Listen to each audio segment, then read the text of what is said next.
గట్టిగా చప్పట్లు కొడుతూ అందరం కలిసి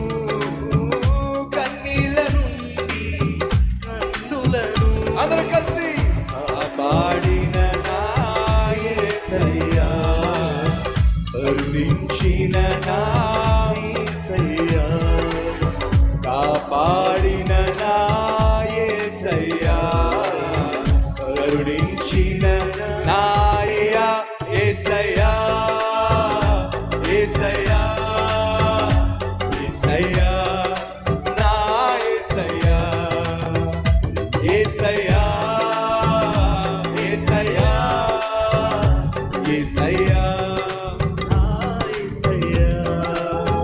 మరణము నుండి ప్రాణమును, కన్నీళ్ళ నుండి కన్నులను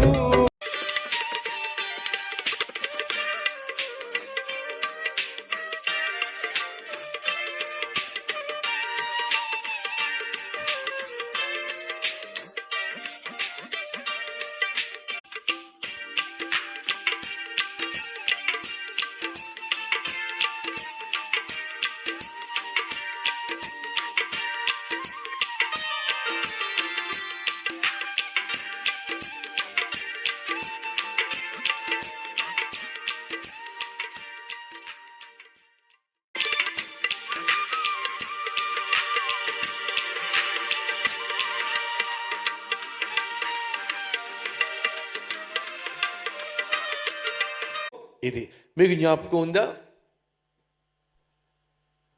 యేసుక్రీస్తును చంపాలి అని ప్రయత్నం చేసినటువంటి రాజు పేరు, చక్రవర్తి పేరేటో చెప్పండి. హేరోదు ఎవరో తెలుసా? ఎదోమియుడు. ఎదోము ఎవరో తెలుసా? ఏశావు కుమారుడు, లేదా ఏశావు సంతతి. చూసారా, ఏశావు దగ్గర నుంచి ఎప్పుడూ కూడా మంచి రాలేదండి.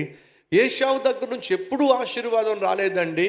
సహోదరా, సహోదరి విను, ఏశావు దేవునికి శత్రువుగా తయారయ్యాడు. ఏశావు దేవునికి వ్యతిరేకంగా తయారయ్యాడు. ఫలితంగా దేవుని యొక్క కనికరాన్ని పోగొట్టుకున్నాడు, కృపను పోగొట్టుకున్నాడు. ఒక శపితమైన వ్యక్తిగా మిగిలిపోయాడు.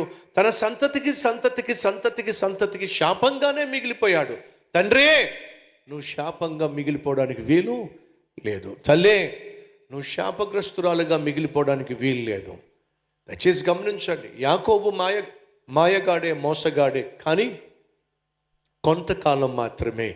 ఆ తర్వాత తన తప్పును తెలుసుకున్నాడు, పశ్చాత్తాపడ్డాడు, దేవుని పాదాలు పట్టుకున్నాడు. ప్రతిఫలంగా మోసగాడు కాస్త, మాయగాడు కాస్త అద్భుతమైన ఆత్మీయుడిగా మారిపోయాడు. ఫలితంగా లోక రక్షకుణ్ణి పరిచయం చేసే అద్భుతమైన ఆశీర్వాదకరమైన వ్యక్తిగా మిగిలిపోయాడు యాకోబు. ఇప్పుడు జాగ్రత్తగా వినండి.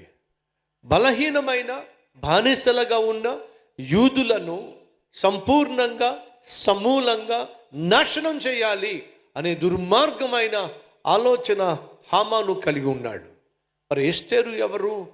ఎస్తేరు కూడా ఒకప్పుడు బానిసే. ఎస్తేరు యూదురాలు, బానిసగా ఉన్నటువంటి ఒక అమ్మాయి.